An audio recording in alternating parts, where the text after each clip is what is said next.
Hello students, I am Bhanu sir. बेटा vectors के topic को आगे कंटिन्यू करेंगे।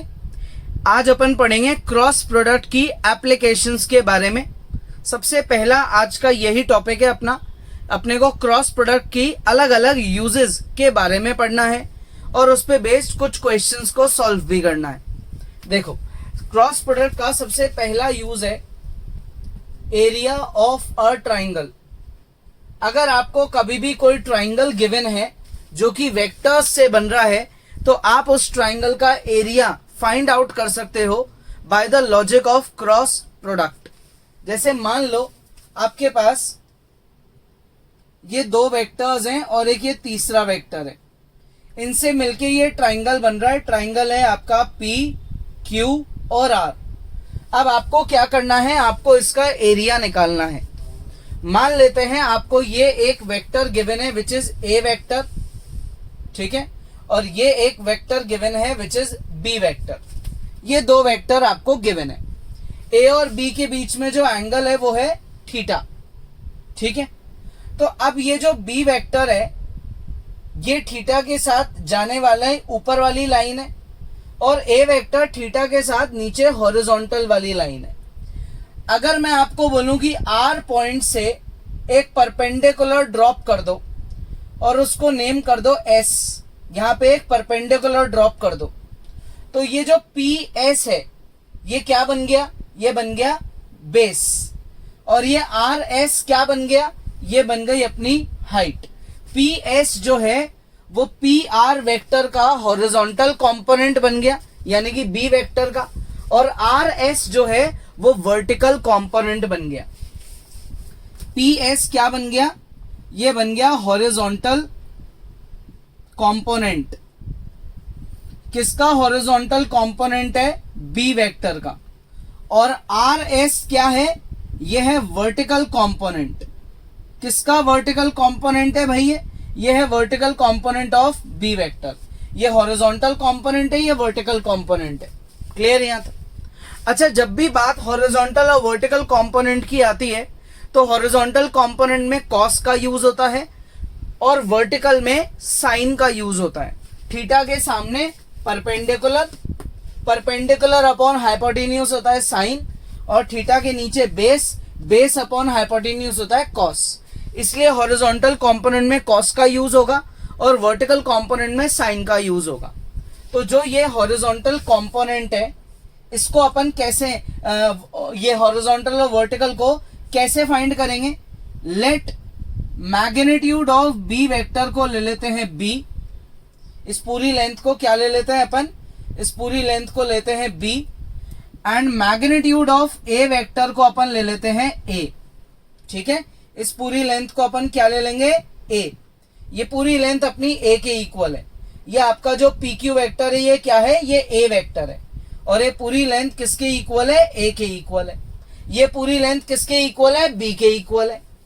अब इस ट्राइंगल को अगर मैं बोलूं कि अलग से बनाओ तो ये आपका बी है, ये मान लो आपका एक्स है, ये मान लो वाई है, और ये थीटा है। तो अगर इस ट्राइंगल में मैं कॉस थीटा लगाऊंगा तो बेस अपॉन हाइपोटेन्यूज आएगा, और अगर मैं साइन थीटा लगाऊंगा तो परपेंडिकुलर अपॉन हाइपोटेन्यूज आएगा। तो इससे x की वैल्यू क्या निकलेगी, b cos थीटा, और y की वैल्यू क्या निकलेगी, y की वैल्यू निकलेगी b sin थीटा। तो ये जो मेरा वर्टिकल कंपोनेंट है इसकी लेंथ हुई मेरी b sin थीटा। इसमें b क्या है, मैग्नीट्यूड ऑफ b वेक्टर, यानी कि इस b वेक्टर की जो लेंथ है उसको अपन ने b माना है। तो vertical component is b sin theta.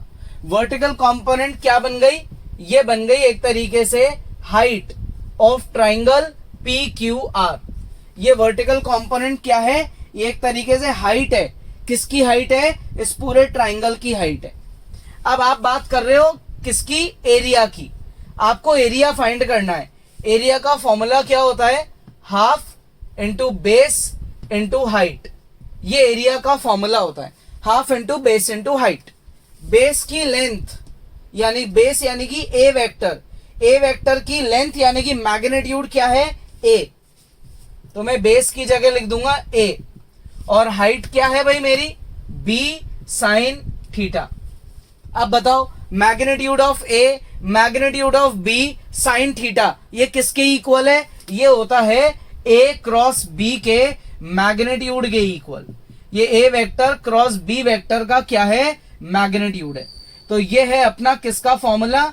ये है अपने एरिया ऑफ ट्राइंगल का फॉर्मूला। किसका फॉर्मूला है? Area of triangle. A vector cross B vector का मैग्नीट्यूड निकाल के पहले तो क्रॉस प्रोडक्ट करो, फिर उसका मैग्नीट्यूड निकालो और फिर उसका हाफ कर दो, तो आपके पास क्या आ जाएगा? ट्राइंगल का एरिया आ जाएगा।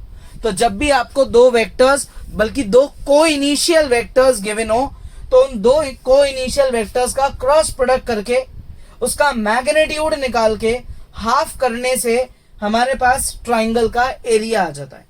तो ये एरिया ऑफ ट्राइंगल का छोटा सा डेरिवेशन है जिसमें किसका यूज हो रहा है? क्रॉस प्रोडक्ट का। अब सिमिलरली अपन निकालेंगे क्या? Area of parallelogram. वो बहुत इजी है तो क्योंकि वो इससे लिंक्ड है, कंप्लीटली लिंक्ड है। तो आप क्या करो, एक बार पॉज करो और इसको कॉपी करो। अब है अपना टॉपिक किसका? Area of a parallelogram. अगर दो को इनिशियल वेक्टर्स हमको गिवन है, ये दो को इनिशियल वेक्टर्स हमको गिवन है भाई, ये दो, और इनसे बनने वाला जो पैरेललोग्राम है उस पैरेललोग्राम का एरिया हमको फाइंड करना है। पी क्यू, यहां लिख लो S, P Q S R. इस पैरेललोग्राम का एरिया हमको क्या करना है? हमको फाइंड करना है इसका एरिया। ठीक है, तो अपन इस आर पॉइंट से क्या करेंगे? एक परपेंडिकुलर ड्रॉप कर देंगे, यहां लिख देंगे एस। आर एस क्या है? परपेंडिकुलर है, यानी कि वर्टिकल कंपोनेंट है। तो क्या यहां तक की सारी वर्किंग सेम रहेगी? कोई फर्क नहीं है, सब कुछ सेम है। बस जब आप एरिया निकालोगे पैरेललोग्राम का तो उसमें एक छोटा सा चेंज कर देना, हाफ को हटा दो, क्योंकि पैरेललोग्राम एक तरीके से ट्राइंगल का डबल हो गया। इसलिए पैरेललोग्राम के एरिया का फॉर्मूला होता है बेस इनटू हाइट, हाफ नहीं होता है। तो ये हाफ को हटा दो। अब बताओ a into B into sine theta किसके इक्वल है? ये है magnitude of a vector cross b vector. Given दो को इनिशियल वेक्टर्स का क्रॉस प्रोडक्ट निकालो, क्रॉस प्रोडक्ट से जो वेक्टर आ रहा है उसका मैग्नीट्यूड निकाल दो, तो जो आंसर आएगा वो आपके पैरेललोग्राम का क्या होगा? एरिया। तो ट्राइंगल और पैरेललोग्राम का एरिया काफी हद तक एक दूसरे से लिंक्ड होता है, ठीक है ना, काफी लिंक्ड होता है। तो अब क्या करना है? बहुत इजी है यार, पॉज करना है और एक बार ढंग से इसको कॉपी करना है। बहुत इजी डेरिवेशन है। फिर अपन इस पे क्या करेंगे? इस पे बेस्ड कुछ क्वेश्चन की प्रैक्टिस करेंगे। देखो एक क्वेश्चन सॉल्व करते हैं। फाइंड करना है area of triangle formed by the given two vectors. अपन ने इनको दो को इनिशियल वेक्टर्स मान लिया, यह है ए वेक्टर, यह है बी वेक्टर, और ये इनसे मान लो आपका इस तरीके से ट्राइंगल बन रहा है। ठीक है, आपको इस ट्राइंगल का क्या करना है? एरिया निकालना है। तो एरिया का फॉर्मूला क्या होता है भाई? एरिया ऑफ ट्राइंगल का फॉर्मूला होता है half magnitude A vector cross B vector. इस फॉर्मूले से एरिया निकाला जाता है। तो सबसे पहले ए वेक्टर क्रॉस बी वेक्टर को फाइंड करें। कैसे करेंगे? डिटर्मिनेंट बना के आई कैप जे कैप के कैप -1 2 और 1, फिर 2 1 और 3। ये क्या लिखा अपन ने पहली रो में आई कैप जे कैप के कैप लिखा है, रूल होता है। सेकंड रो में आपने ए वेक्टर के कोएफिशिएंट्स को लिखा है, यानी कि स्केलर कंपोनेंट्स को, और थर्ड लास्ट रो में आपने बी वेक्टर के कंपोनेंट्स को लिखा है। यही किया है भाई। अब आप क्या करेंगे? आई कैप जे कैप और के कैप पे ये साइन लगा देंगे, ठीक है, और इसको आई कैप को, फिर माइनस के जे कैप को, और फिर प्लस के कैप को अलग अलग लिखेंगे। आई कैप के साथ वाली रो और इसके कॉलम को इग्नोर करेंगे, बाकी जो 4 बच गए उनको कॉपी कर लेंगे। जे कैप के साथ वाली रो और कॉलम को इग्नोर करेंगे, बाकी जो बच गए उन्हें कॉपी करेंगे। के कैप के साथ वाली रो और कॉलम को इग्नोर करेंगे और बाकी टर्म्स को कॉपी कर लेंगे। ठीक है भाई। अब क्या करें? अब इस डिटर्मिनेंट को सॉल्व करते हैं। 6 minus 1 minus 3 minus 2 minus 1 minus 4, ठीक है। तो ये हो गया मेरा 5 आई कैप प्लस का 5 जे कैप और माइनस का 5 के कैप। ये मेरा ए वेक्टर और बी वेक्टर के क्रॉस प्रोडक्ट का रिजल्ट आ गया। क्या आ गया भाई? क्रॉस प्रोडक्ट का रिजल्ट आ गया। अब एरिया ऑफ ट्राइंगल क्या बोलता है कि मैग्नीट्यूड निकाल के उसका हाफ कर दो। तो निकाले magnitude, A vector cross B vector का मैग्नीट्यूड निकालेंगे, अंडर रूट लगाएंगे और इन स्केलर कंपोनेंट्स को स्क्वायर करके जोड़ देंगे। 5 का स्क्वायर, फिर 5 का स्क्वायर और फिर 5 का स्क्वायर, यानी कि -5 का स्क्वायर एक ही बात है। तो ये हो गया अंडर रूट में 75। 75 को क्या लिख सकते हैं? 5√3। ये आपके ए वेक्टर क्रॉस बी वेक्टर का मैग्नीट्यूड है। अब आप उसका क्या करोगे? हाफ करोगे और आपके पास एरिया ऑफ ट्राइंगल आ जाएगा। तो लास्ट स्टेप में यहां लिख दूंगा area of triangle half of A vector cross B vector, इसका हाफ।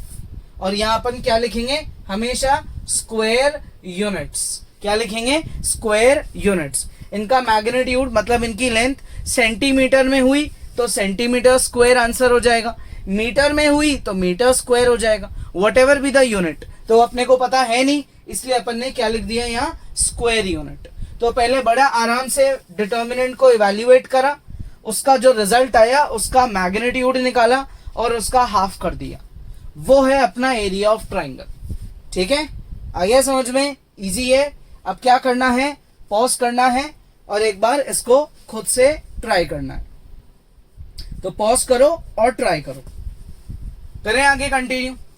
अब आगे का टॉपिक है कि अगर मान लो दो वेक्टर्स आपस में पैरेलल हैं या एंटी पैरेलल हैं, या दो वेक्टर्स आपस में को इनिशियल है, ठीक है, नहीं को इनिशियल नहीं, कोलिनियर है ना। तीन केसेस मान के चलते हैं। If any two vectors are parallel, anti parallel और they are collinear. If any two vectors are parallel, anti parallel और collinear. If any two vectors are parallel, anti parallel और कोलिनियर। तो सबसे पहली बात, वेक्टर्स में कोलिनियर बोलो या पैरेलल बोलो, एक ही बात होती है, क्योंकि वेक्टर्स में पैरेलल शिफ्टिंग अलाउड होती है। ठीक है ना। पैरेलल वेक्टर्स किनको बोलते हैं अपन? जो सेम डायरेक्शन में होते हैं। एंटी पैरेलल जो ऑपोजिट डायरेक्शन में होते हैं, और कोलिनियर जो एक ही लाइन में होते हैं। तो वेक्टर्स की लैंग्वेज में ये और ये सेम बातें हैं। तो अगर आपको दो वेक्टर्स क्या गिवन है? पैरेलल, एंटी पैरेलल या collinear. Let A and B be any two vectors. वो दो वेक्टर्स कौन है? ए और बी। तो अगर दो वेक्टर्स पैरेलल, एंटी पैरेलल या कोलिनियर है तो उनसे अपने को क्या फायदा होता है? देखो, अगर पैरेलल है तो, और अगर या फिर कोलिनियर है तो उससे आपको क्या फायदा है? अगर पैरेलल या कोलिनियर है तो आप क्या लिखोगे? आप लिखोगे इनके बीच में जो थीटा है वो 0 डिग्री है। ऐसे केस में पहला लॉजिक, ए वेक्टर और बी वेक्टर का जो डॉट प्रोडक्ट है वो किसकी इक्वल होगा? ए इंटू बी के। Magnitude of A multiply magnitude of B. और अगर बात करें क्रॉस प्रोडक्ट की तो वो क्या होगा? 0। क्रॉस प्रोडक्ट क्या होगा? 0। मतलब क्रॉस प्रोडक्ट का जो वेक्टर है वो होगा 0 वेक्टर, और क्रॉस प्रोडक्ट के वेक्टर का जो मैग्नीट्यूड है वो मैग्नीट्यूड हो जाएगा 0, क्योंकि 0 वेक्टर का मैग्नीट्यूड 0 होता है। और एक और चीज बहुत इंपॉर्टेंट, अगर वेक्टर्स पैरेलल या कोलिनियर होते हैं तो उनके स्केलर कंपोनेंट्स का रेशो इक्वल होता है।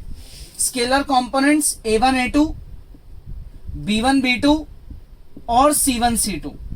मान लो a वेक्टर है a1 i cap, b1 j cap, c1 k cap, और b वेक्टर है a2 i cap, b2 j cap, c2 k cap. a1 b1 c1 a vector के scalar component है, A2 B2 C2 B vector के scalar component है। तो अगर vectors parallel या collinear है तो उनके स्केलर कंपोनेंट्स का जो रेशो है वो इक्वल होता है। सिमिलरली अगर वेक्टर्स आपस में एंटी पैरेलल है तो उनके बीच में जो थीटा है वो 180 डिग्री होगा। आप एंटी पैरेलल को ये भी बोल सकते हो दे आर को इनिशियल कोलिनियर। यही तो हुआ केस एंटी पैरेलल का, 180 का एंगल हो गया ना यहां। दे आर को इनिशियल कोलिनियर, मतलब ऐसे कोलिनियर वेक्टर्स जो को इनिशियल भी है, एक ही पॉइंट से चालू हो रहे हैं। ठीक है, तो अगर थीटा 180 है तो आप पहली चीज लिख सकते हो कि जो डॉट प्रोडक्ट है उसका रिजल्ट मैग्नीट्यूड्स के प्रोडक्ट का नेगेटिव होगा। नेक्स्ट चीज आप लिख सकते हो क्रॉस प्रोडक्ट का जो रिजल्ट है वो 0 वेक्टर आएगा और साथ में उसका जो मैग्नीट्यूड है वो 0 होगा। और लास्ट चीज आप क्या लिख सकते हो, सेम चीज, स्केलर कंपोनेंट्स का जो रेशो है वो इक्वल होगा। So if any two vectors are parallel और दे आर एंटी पैरेलल या फिर दे आर कोलिनियर और दे आर को इनिशियल कोलिनियर, तो उनमें ये सारे लॉज एप्लीकेबल होते हैं, सारे लॉज एप्लीकेबल होते हैं। अच्छा, एक और लॉ, बहुत इंपॉर्टेंट लॉ एप्लीकेबल होता है। If any two vectors are parallel in the same direction then their unit vectors are equal. And if they are parallel in opposite direction, anti-parallel, then the unit vectors are equal but with a negative sign. Unit vectors are directly equal, then they are parallel or collinear. If the unit vectors are equal with a negative sign, then they are anti-parallel or co-initial collinear. ठीक है, आ गया समझ में? Easy है। तो आप क्या करेंगे, पॉज करेंगे और इसको आराम से ढंग से कॉपी करेंगे। पॉज करो और कॉपी करो। ठीक है, अब बात करते हैं if any two vectors are perpendicular. Perpendicular का मतलब they are making an angle of 90 degree. They are making an angle of 90 degree.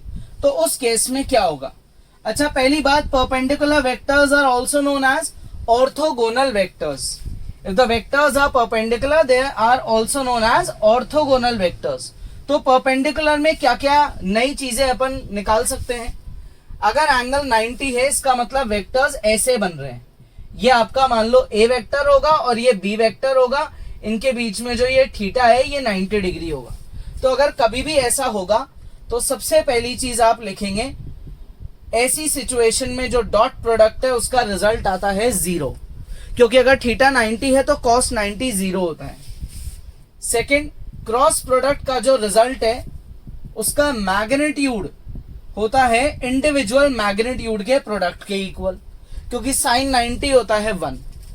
ठीक है, अच्छा, और क्या लॉजिक अपन इसमें अप्लाई कर सकते हैं? आई थिंक और कुछ अप्लाई नहीं होगा, इनसे ही काफी।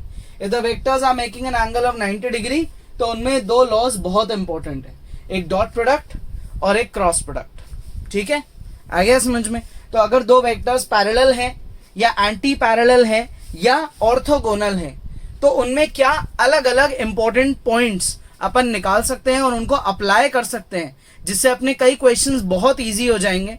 वो अपन अब सीखेंगे, है ना। इसका देखो अपन कुछ सैंपल क्वेश्चंस करते हैं। तो एक बार आप पॉज करके इसको क्या करोगे, पहले कॉपी करोगे। पॉज करो और कॉपी करो। अब अपन इस पे बेस्ड कुछ क्वेश्चंस करेंगे। जैसे करते हैं, मान लो पैरेलल पे बेस्ड, तो आपको क्या होगा, उससे आपको फॉर्मूले को अप्लाई करना आ जाएगा कि भाई फॉर्मूला अप्लाई होता कैसे। तो ये है अपने आज की वीडियो का सेकंड क्वेश्चन। ठीक है ना। लेट ए वेक्टर, मान लो ए वेक्टर है 2i कैप प्लस लैम्डा जे कैप और माइनस का 8k कैप। ठीक है, अच्छा, साथ में बी वेक्टर है अपना 4i कैप। ठीक है, 4i कैप के बाद है मान लो ये प्लस का 8j कैप और माइनस का 16k cap. If a vector is parallel to b vector और एंटी पैरेलल, कुछ भी बोलो, then find value of lambda. तो इसके कई सारे तरीके हैं। पैरेलल का पहला लॉजिक है डॉट प्रोडक्ट इज, क्या लिखते हैं, dot product is magnitude of A multiply magnitude of B, magnitude of cross product is 0 और the components are in equal ratio. तो अब इनमें तीनों में है वैलिड तीनों, आप कोई सा भी लगा सकते हो, आपका लैम्डा का आंसर आ जाएगा, है ना। और एक और चीज कि इनके यूनिट वेक्टर्स क्या होते हैं, इक्वल। चारों में से कोई भी लगाओ, लेकिन टाइम बचाना है यार, जल्दी करना है क्वेश्चन। तो सबसे इजी कौन सा है, सबसे इजी ये वाला है, scalar components are in equal ratio. Direct कर दो, 2/4 is equals to lambda upon 8 J cap K coefficient is equal to -8 upon -16। अब आप चाहे इन दोनों को इक्वेट करो या इन दोनों को इक्वेट करो। मान लो इन दोनों को मैंने इक्वेट करने को बोला, तो उससे आपका क्या होगा, ये 8 ऊपर चले जाएगा, तो लैम्डा की वैल्यू आ जाएगी 8/2 यानी कि 4। ठीक है, तो लैम्डा की वैल्यू 4 पुट करने से ये दो वेक्टर्स आपस में क्या बन जाएंगे, पैरेलल बन जाएंगे। क्या बन जाएंगे भाई, पैरेलल बन जाएंगे। ठीक है, क्लियर, इजी है। तो क्या करना है, पॉज करके कॉपी करना है। अब देखो, अब पढ़ते हैं अपन साइन लॉ। ये है थोड़ा सा वेक्टर्स में एक्स्ट्रा टॉपिक, लेकिन ये बहुत इंपॉर्टेंट है, ये काफी काम भी आएगा आपके, है ना। तो अपन पढ़ते हैं साइन लॉ। साइन लॉ क्या होता है ये सीखेंगे। मान लो ये आपका एक ट्राइंगल बन रहा है, ये 3 वेक्टर्स को यूज करके। ठीक है, ये 3 वेक्टर्स के थ्रू ये ट्राइंगल बन रहा है। ट्राइंगल जो है अज्यूम करते हैं वो है ABC।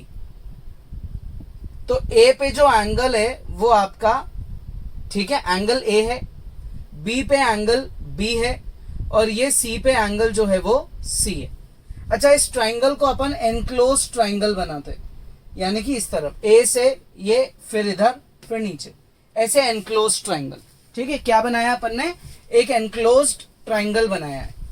पहले अपन इधर गए, फिर इधर से ऊपर गए, फिर ऊपर से नीचे आ गए, ऐसा एनक्लोज ट्राइंगल बनाया।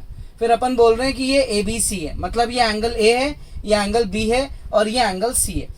हमेशा एंगल A के जो सामने वाली साइड है उसको अज्यूम करा जाता है, मतलब उस साइड की लेंथ को अज्यूम करा जाता है स्मॉल a।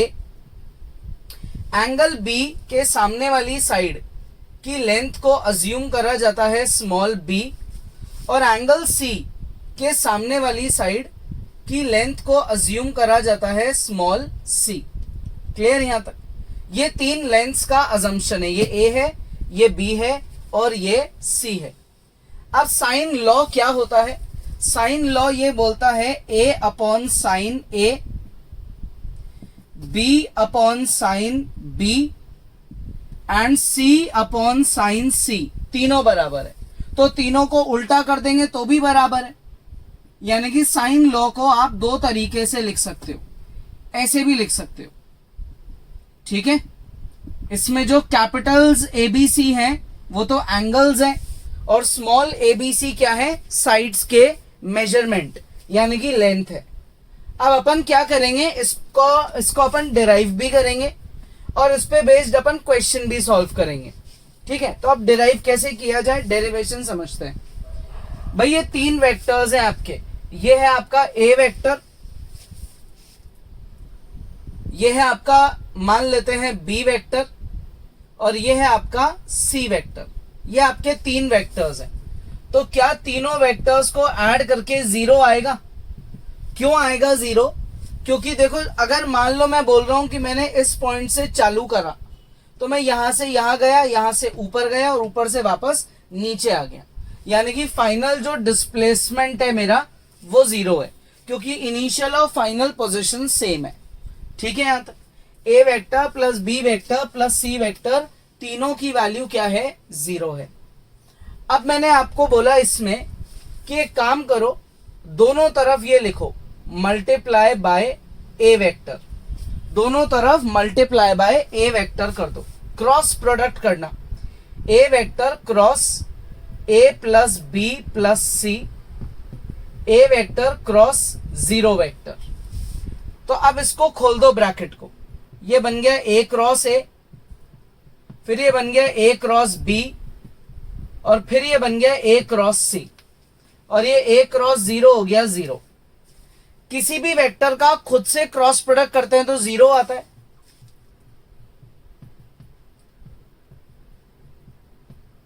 ठीक है यहां तक। अब ये वाली जो टर्म है मैं उसको उधर शिफ्ट कर सकता हूं तो नेगेटिव हो जाएगी, यानी कि A vector cross B vector is equals to negative of A vector cross C vector. लिख सकते हैं अगर दो वेक्टर्स इक्वल है, मानते हैं माइनस साइन है, यानी कि नेगेटिव वेक्टर के अकॉर्डिंग इक्वल है, तो इनका मैग्नीट्यूड बराबर होगा। इसकी लेंथ यानी कि मैग्नीट्यूड और इसकी लेंथ यानी कि मैग्नीट्यूड बराबर होगा। अच्छा, मैग्नीट्यूड में नेगेटिव पॉजिटिव का कोई फर्क नहीं पड़ता। अगर दो वेक्टर्स नेगेटिव वेक्टर्स हैं, एक दूसरे के नेगेटिव हैं, तो लेंथ तो बराबर ही होती है उनकी, लेंथ में कोई फर्क नहीं पड़ता। अब आप इस तरफ और इस तरफ क्या लगा सकते हो, फॉर्मूला लगा सकते हो। तो यहां पे फॉर्मूला क्या लग जाएगा, magnitude of A, magnitude of B, और एंगल ले लेते हैं अल्फा। ए और बी के बीच में एंगल क्या ले लेते हैं, अल्फा। ठीक है, इधर क्या फॉर्मूला लग जाएगा, magnitude of A, magnitude of B, और एंगल ले लेते हैं अपन बीटा। क्लियर यहां तक, इतना समझ आ गया। दोनों तरफ मैग्नीट्यूड ऑफ ए कट जाएगा। मैग्नीट्यूड ऑफ बी वेक्टर यानी कि इस बी वेक्टर की लेंथ, इस बी वेक्टर की लेंथ कितनी है, इस बी वेक्टर की लेंथ, इस बी वेक्टर की लेंथ है स्मॉल बी साइन अल्फा। और मैग्नीट्यूड ऑफ सी वेक्टर यानी कि सी वेक्टर की लेंथ, इसकी लेंथ कितनी है, स्मॉल सी। अल्फा और बीटा कहीं भी है क्या डायग्राम में, नहीं, मतलब इनकी भी कुछ वैल्यू होगी, तो वो वैल्यू मुझे निकालनी चाहिए। देखो मैंने अल्फा जो है वो एंगल क्या कहां लिया है, वो मैंने लिया है angle between A vector and B vector. इनका क्रॉस प्रोडक्ट करते टाइम मैंने एंगल को अल्फा लिया, यानी कि ए और बी के बीच का एंगल है अल्फा। बीटा क्या है, angle between A vector and C vector, इनके बीच का एंगल है बीटा। ठीक है यहां तक। अच्छा, वैल्यू निकाल लें। देखो अल्फा की वैल्यू क्या होगी, ए और बी के बीच का एंगल, ये ए वेक्टर है, ये बी वेक्टर है, इनके बीच में जो एंगल है क्या वो सी है, नहीं, गलत, बिल्कुल गलत। रीजन क्यों है गलत, क्योंकि आपका ए वेक्टर ऐसे जा रहा है और इसके हेड से जुड़ के दूसरा वेक्टर जा रहा है, यहां पे बन रहा है सी। ये गलत लॉजिक है। हमेशा एंगल बिटवीन टू वेक्टर्स जो हैं वो को इनिशियल के लॉजिक पे निकलता है, यानी कि अगर दो वेक्टर्स को इनिशियल है तो उनके बीच में एंगल अपन ढूंढते हैं। ये अभी को इनिशियल नहीं है क्योंकि टेल से टेल नहीं जुड़ रही है, हेड से टेल जुड़ रही है। तो अब आप क्या करो, इसको आगे बढ़ा दो, इस वेक्टर को क्या करो, आगे बढ़ा दो। तो ये हुआ इनके बीच का एंगल, ये है अल्फा। अंदर वाला एंगल है सी, तो अल्फा क्या हुआ इस हिसाब से 180 माइनस सी। अल्फा क्या हुआ 180 माइनस सी, ये अल्फा की वैल्यू है। सिमिलरली अगर अपन बीटा निकालें, बीटा कॉपी कर लेना आप चाहे पॉज करके, अगर अपन बीटा निकालेंगे तो जो बीटा है वो है ए और सी के बीच का एंगल। ए ऐसे आ रहा है, सी नीचे आ रहा है, ए ऐसे है और सी ऐसे है। तो क्या ये टेल से टेल जुड़े हैं, नहीं, हेड से टेल जुड़ी है। तो इस वेक्टर को आगे बढ़ा दो। ये वाला जो एंगल है ये तो था मेरा एंगल बी, क्या है ये मेरा एंगल बी। ये एंगल है मेरा beta, angle between A vector and B vector, C vector, इसको मैंने क्या माना है, बीटा। तो जो बीटा की वैल्यू है वो क्या हुई, वो हुई 180 माइनस बी। समझ में आ गई बात। यहां तक था मेरा सी वेक्टर, बस यहां तक, ये मेरा सी वेक्टर था। तो उस हिसाब से एंगल बी बोलना गलत है।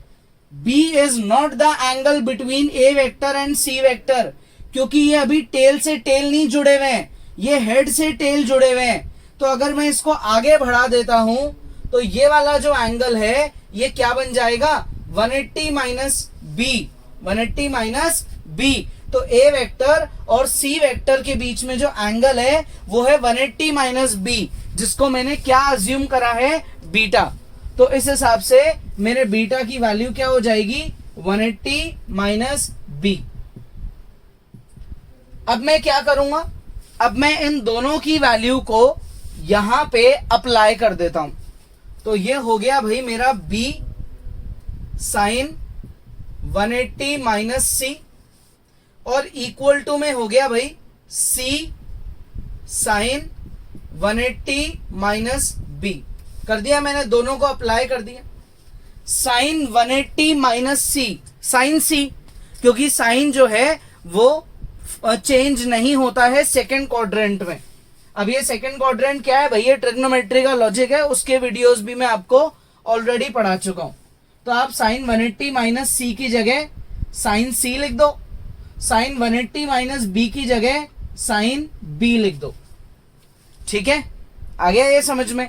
तो अब क्या करेंगे, अब अपन इस साइन बी को इस स्मॉल बी का डिनोमिनेटर बना देते हैं और इस साइन सी को स्मॉल सी का डिनोमिनेटर बना देते हैं। आ गया रेशो बराबर, ठीक है, बिल्कुल बराबर आ गया रेशो, देख लो इजी है बहुत। तो अब आप चेक कर लो, आपके दोनों तरफ के रेशोज इक्वल आ गए। अब जैसे दो रेशोज इक्वल आ गए तो सिमिलरली आप क्या करोगे, सिमिलरली तीसरा रेशो भी इक्वल लिख दोगे, सिमिलरली तीसरा रेशो भी इक्वल लिख दोगे, तीनों रेशो को इक्वल लिख दोगे। दो इक्वल है तो आप तीसरा वाला भी इनके साथ इक्वल लिख सकते हो, और करके इन सबका रेसिप्रोकल भी कर सकते हो। क्लियर, आ गया समझ में। तो साइन लॉ में जो एक्चुअल में अपन ने ट्राइंगल बनाया वो क्या है, वो थोड़ा सा मतलब एनक्लोज्ड है। अब आपने जब एंगल्स निकाले तो समझ लो आपने लाइनों को बढ़ा दिया, क्या किया, लाइनों को बढ़ा दिया। ठीक है, इजी है। तो अब क्या करो, एक बार पॉज करके इसको ढंग से कॉपी करो, फिर मैं इसके डायग्राम को थोड़ा एक नए तरीके से बना के इनमें और ढंग से एंगल्स की एक्सप्लेनेशन करूंगा। पॉज करके कॉपी कर लेना भाई। देखो अब एंगल्स की एक्सप्लेनेशन क्या होती है, यहां से ये एक वेक्टर है, यहां से आपका दूसरा है, यहां से तीसरा है, ऐसे ही बनाइए ट्राइंगल। अब आप क्या करो, इसको आगे बढ़ा दो, इसको इसके हेड के साथ साथ आगे बढ़ा दो और इसको भी आगे बढ़ा दो। यहां पे आप बोल रहे हो ए पॉइंट है, ये बी पॉइंट है, ये सी पॉइंट है, ये एंगल ए है, ये एंगल बी है, ये एंगल सी है। क्लियर, ये मेरा कौन सा वेक्टर है, ए वेक्टर, ये मेरा है बी वेक्टर और ये है सी वेक्टर। ठीक है, क्लियर यहां तक। ये आगे बढ़ने से ए वेक्टर ही रहेगा, ये आगे बढ़ने से बी वेक्टर ही रहेगा और ये आगे बढ़ने से सी वेक्टर ही रहेगा। तो अब आपका ए वेक्टर और बी वेक्टर, ये ए वेक्टर है, ये बी वेक्टर है, ये यहां से को इनिशियल बन गए ना, यहां से। तो ये इनके बीच का एंगल है जिसको अपन ने क्या लिया है, 180 माइनस सी। और ए और सी, देखो आपका ए वेक्टर इधर जा रहा है, सी वेक्टर यूं जा रहा है, तो ये यहां से क्या बन गए, को इनिशियल बन गए। सी वेक्टर इस पॉइंट से नीचे और ए वेक्टर इस पॉइंट से इधर, तो ये इनके बीच का क्या आ गया है, एंगल आ गया है। एंगल आ गया है तो ये एंगल को क्या बोला जाएगा, 180 माइनस बी। तो ए वेक्टर और बी वेक्टर के बीच का एंगल ये है, ए वेक्टर और सी वेक्टर के बीच का एंगल ये है। एंगल हमेशा कहां से मेजर होता है, जहां से वेक्टर्स को इनिशियल होते हैं, जहां से वेक्टर्स को इनिशियल होते हैं। तो इस पॉइंट से ए वेक्टर इधर जा रहा है, बी वेक्टर ऊपर जा रहा है, ये इनके बीच का एंगल है 180 माइनस सी। और इस पॉइंट से ए वेक्टर इधर जा रहा है इधर, और सी वेक्टर नीचे जा रहा है, तो इनके बीच का एंगल हो गया 180 माइनस बी, जिसको अपन ने यहाँ पे यूज करा है। और साइन को 180 से कोई फर्क नहीं पड़ता, sine 180 minus C sine C होता है, sine 180 minus B sine B होता है, इसलिए इनमें कोई फर्क नहीं आया, ये एज इट इज आ गए और इंटरचेंज करके रेशो बन गया। अब जैसे 2 का रेशो आ गया तो सिमिलरली तीसरे वाले का भी रेशो आ गया, और इन तीनों का अपन रेसिप्रोकल करके भी इनको लिख सकते हैं। क्लियर, आ गया समझ में? तो ये है अपना क्या, साइन लॉ का डायग्राम, जिसके थ्रू अपन ने ये एंगल्स को निकालना सीखा है। ठीक है, तो थ्योरम इंपॉर्टेंट है, डेरिवेशन थोड़ा इंपॉर्टेंट है। क्या करेंगे, इसको ढंग से एक बार खुद प्रैक्टिस करेंगे, क्योंकि इसमें स्टेप्स अगर आप भूल जाओगे तो नेक्स्ट स्टेप लिखने में बहुत प्रॉब्लम आएगी। तो प्रैक्टिस करो ताकि आपको ये ढंग से याद हो जाए। फिर अपन इस पे बेस्ड अभी एक क्वेश्चन करेंगे, और फिर साइन लॉ भी, मतलब कोसाइन लॉ भी पढ़ेंगे। तो पहले आप ये प्रैक्टिस करो, पॉज करो इसको ढंग से, इजीली ढंग से प्रैक्टिस करो, डायग्राम बनाओ, फिर क्वेश्चन सॉल्व करते हैं। अब देखो, साइन लॉ पे बेस्ड अपन एक क्वेश्चन सॉल्व करते हैं। मान लो ये ट्राइंगल है आपका, आपने इसकी नेमिंग कर दी एबीसी। तो एंगल ए 75 है, एंगल बी 60 है, और एंगल सी 45 है। एंगल ए के सामने वाली जो साइड है उसको स्मॉल ए बोला जाएगा, एंगल बी के सामने वाली साइड को स्मॉल बी, एंगल सी के सामने वाली साइड को स्मॉल सी। यही तो है साइन लॉ का लॉजिक। ये ए है, ये बी है, ये सी है। अब साइन लॉ का फॉर्मूला क्या होता है? फॉर्मूला होता है ए अपॉन साइन ए, बी अपॉन साइन बी, और सी अपॉन साइन सी। ठीक है, अब आ जाओ आपकी साइड्स पे। ये है 6, फिर ये है 4, और फिर ये है x। Clear? Sine A, capital A है 75, कैपिटल बी कितना है 60, और कैपिटल सी कितना है 45। ठीक है यहां तक? अब आपको क्या फाइंड करना है? x। तो इसको इग्नोर करो, इन दो से ही आगे का काम हो जाएगा अपना। साइन 60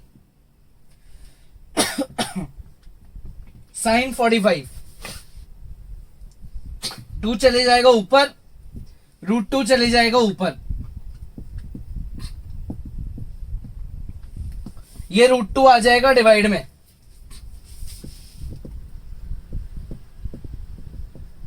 ठीक है, तो अब आप इसको क्या लिख सकते हो? इसको अपन लिख सकते हैं √6।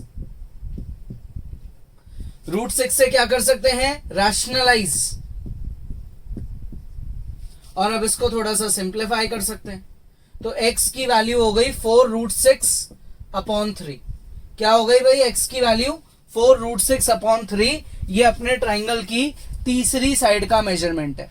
तो सबसे इंपॉर्टेंट चीज साइन लॉ के बारे में याद रखना, बहुत अच्छी बात है ये इसकी, applicable for all type of triangles.